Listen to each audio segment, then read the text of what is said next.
Hello, this is Statler Smith. You are watching one installment of a weekly series where I write an essay about something that's on my mind, record myself speaking that essay, and then upload that video to YouTube. For reasons set forth in the initial video in this series, this is a practice for myself. As such, this video will likely not be entertaining or particularly educational. Perhaps one day I will have value to add to others, but in the words of Aragorn, King of Gondor, it is not this day. If you choose to keep watching, feel free to give feedback on the clarity of thought and speech, as that is what I am trying to improve. Please let me know if you have undergone a similar journey or have tips to share. And who knows, maybe I will eventually add more video editing. With that, let's get into this week's essay. Welcome to this week's essay. I have a microphone now. It's a little weird having it in my peripheral vision, but hopefully it improves quality and whatnot. We've actually had it for a while, and we just kind of found it the other day, and so I'll be using it. Yeah. So this week's essay, like I mentioned last week, we'll be identifying weaknesses in the past week's essay, and these weaknesses range from questioning the validity of premises to general ideas that would improve the essay. Now, for this takedown, so to speak, I'll be speaking to my past self as if I was giving live feedback, which means I'll be using you and your, as if I'm talking to myself. So that throws you off. That's why I'm not critiquing your essay per se. But that is why I'm using those words. All right. I will start with the recap of the argument from last week.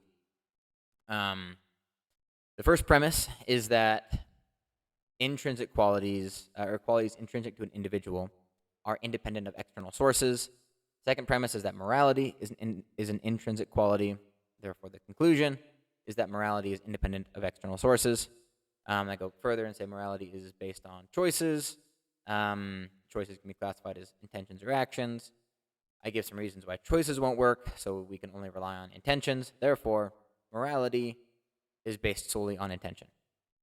And I'll start off by critiquing the premises of the argument, and then I'll go on to some of the other parts of the essay as well. So starting off with premise one, you claim that intrinsic qualities are independent of external sources. The example that you provided was that a ball's shape is not based on whether I perceive it as a ball, but whether it is actually a ball, right? Whether it actually has that shape, the physical quality of a ball, a sphere. However, you didn't consider or didn't include how the ball came to be a ball, right? If an external source, such as myself, shaped a ball, shaped some mud into a ball, is the shape of that object truly independent of anything external? I can modify the shape or the composition to make it not a ball or make it a ball. In that case, the intrinsic quality of the shape is bestowed on it from an external source, right? I have made it into a ball. Therefore, the fact that it's a ball depends on my actions, right? Perhaps the premise would be more true if you clarified that intrinsic qualities, such as shape, are not dependent on external perception. For example, the ball's shape isn't reliant on whether or not I perceive it as a ball, but whether it actually is a ball. So clarify that it's perception and not just perception, and not just the quality itself is reliant. Now, let's see. Clarify that the intrinsic quality is not dependent on external perception specifically. Of course, if we then assume that morality is an intrinsic quality, as you then go on to argue, that opens up the issue that while morality may not be dependent on external perception, it may yet depend on other external aspects, such as how your actions impact other people. So not not free of issues, but it'd be good to clarify that premise. The next premise is that morality is an intrinsic quality. And the support for this claim is that you compare the shape of an object to morality, saying that they're both intrinsic quality. However, those traits are vastly different. The shape of an object is inherently physical, right, referring to the formation in which the object takes up space. But morality is anything but physical. If we think about other similar traits like kindness or trustworthiness or even strength, all of those rely on others in one sense or another. You can't be you you can't be kind unless there are people to be kind to. You can't be trustworthy unless there are people that can give you their trust. Even strength, I mean, you can consider strength to be like the objective amount that you can lift. But even then, it's not strength unless that's higher than average, like a standard deviation or two above the average of what people can lift. So the fact that it's strong means that there are people who lift less that would be considered weak. So strength is inherently comparative. So then, if those traits seem to rely on some external interaction, so to speak, why not morality? What makes morality intrinsic? The next, I mean, also, how are you defining how are you defining intrinsic? Right. At some points in your essay, it seemed as if intrinsic was defined as a quality or a trait that is independent of external sources, which would make the premise that intrinsic qualities are independent of external sources a tautology. That doesn't provide us any information. It's just basically saying this is a definition, this is how I'm defining it, and because I'm defining it that way, the rest of the argument works. So clarify how you're using intrinsic, and then watch whether that changes your argument or not. And if the first premise is a definition, at least make sure that's known, right? Don't try and hide that or anything. After claiming that morality is an intrinsic quality and therefore independent of external sources, you move on to quite an assumption, and that morality is solely based on the choices of the individual. It's quite a jump in logic. You go from morality is independent of external sources to morality is based on choices, right? There's some logical steps there that I think need to be clarified. For example, what are other potential considerations for an individual's morality? Even if we take the statements above as true, could we not take a look at other options before landing on choices, right? Genetics, how would genetics play into this? Is there a possibility that genetics is what plays into morality and not choices? Or at least, is there some balance? You could bring in the nature versus nurture argument. Does that apply to morality? I don't know if these would necessarily apply to morality, but showing those possible alternatives helps prove that you've thought this out, helps round out your thinking. And then further down, you mentioned that choices can be classified as either intentions or actions. This is a similar situation where you could be setting up a false dichotomy here. It seems like in your argument, you say, okay, so choices are one of two things, right? They can't be this, so they must be this. But what if there are more than two possibilities? For choices specifically, one component that you could add is that there's the knowledge of the individual. In kind of the workflow of how choices work, I can think of, there's the intention, like you mentioned, but if somebody intends to do something, then they have an understanding of how to achieve that result, right? If they intend to achieve a certain result, they have an understanding of how to achieve that certain result, and then the action is just following that rule book, so to speak.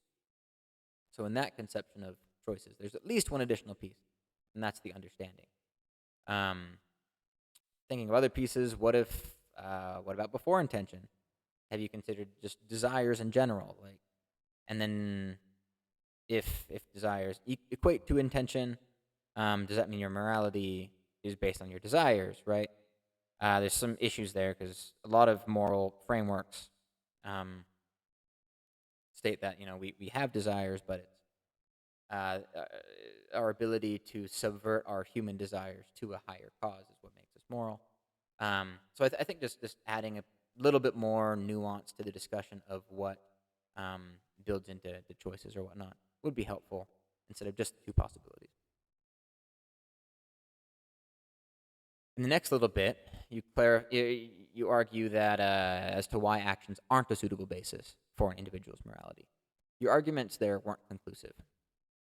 You mentioned that if we just use actions, we'd have to get a super long list of specific actions, right? And that would, you need to have certain situations and have rules for those certain situations and whatnot. In your essay, it seemed as though the main reason not to rely on that as a source for morality was that it's not practical, right? Who's going to keep a long list? Who can remember that? Is that the only issue, right? What if our source of our knowledge about morality really is a super long list of situations and specific actions that's just categorized by intentions to help us understand it? Regardless of the different ways that we could talk about this, I would clarify why actions specifically aren't enough for a basis of morality, more than just, oh, it's just a lot of work. Because of course being moral is a lot of work. But it doesn't mean we don't strive for it. Now moving on to intention, I did appreciate your caveat that it's actual intention and not declared intention that matters. I think that's an important distinction to make, particularly when we're being introspective and deciphering our own intentions and whatnot. Similarly, though, this particular section also lacked some nuance. Your essay implied, or it seemed like you were arguing that there's only one intention, right? One intention per action, and intentions are rarely monolithic. In my experience, I usually have a variety of intentions on any given moment, any given day. So I think to flesh this out a bit, just clarify that we can have multiple intentions, and I think that would ring true with a lot of people. So just clarify that it's not, our intentions aren't monolithic, but rather that we can have multiple intentions at the same time. So those are my critiques of the premises. As far as the flow, the first two premises and the conclusion made sense. But when you got past that, you made a couple of additional assumptions about choices and whatnot that I think weren't quite as strong. So now some general comments about the essay or other parts that didn't quite fit in the premise or argument critiques. Towards the end of the essay, you were rebutting some counter arguments, which I appreciate.